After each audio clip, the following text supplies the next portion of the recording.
Hello, Riverwood. I hope that you're having a wonderful day. Over the next several weeks, I hope that we get the chance to look at some passages in Paul's letter to the Philippians. It won't really be a complete study, just some thoughts and reminders from this beautiful little book. To get us started, let's look at a little bit of background. Philippi was a Roman colony that was located on one of the major roads in the first century.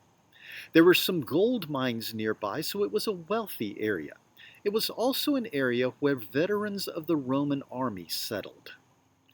Paul first preached the gospel in the city of Philippi on his second missionary journey.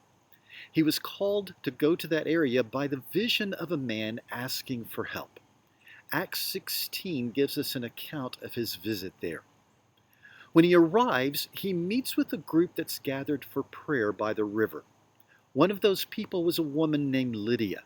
She and her household are baptized, and Paul and his companions stay with her. As they're going throughout the city, they cast a spirit out of a girl that's been enslaved. Her owners end up dragging Paul and Silas into the marketplace where they're beaten and then imprisoned. That beautiful, familiar prison story begins in Acts chapter 16, verse 25. In the middle of the night, Paul and Silas are praying and singing praises to God while the other prisoners are listening.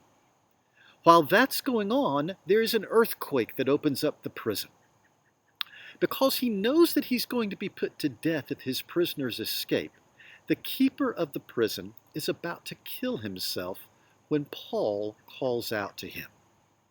That leads to the conversion and baptisms of the jailer and his family. That story gives us a wonderful background to some of the things that Paul writes in this letter. His encouragement for them to be joyful is matched by what they saw while he was imprisoned there. And as Paul writes this letter from his current prison in Rome, the love and affection that he has with these Christians can be seen. I hope that we are encouraged as we look at some of what Paul, guided by the Holy Spirit, has to say as he writes to these dear brothers and sisters. I look forward to sharing some of these passages with you and pray that your day is full of blessings.